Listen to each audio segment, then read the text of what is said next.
name is Erica Crawford. I'm the school nutrition manager here at Blythe Elementary, and I'm here to talk about my Thanksgiving side dish.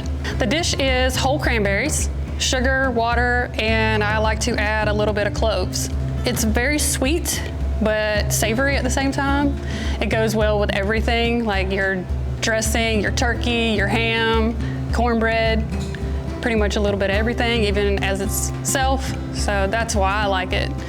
And it's very quick, it takes 5 minutes. I do have a lot of fond memories of always being with the family. You know, the kitchen's crowded, everybody's talking, it's loud, it's hectic, it's hot, because usually here in Georgia it's hot on Thanksgiving Day. So that's usually what I think about when I think of Thanksgiving, just everybody together.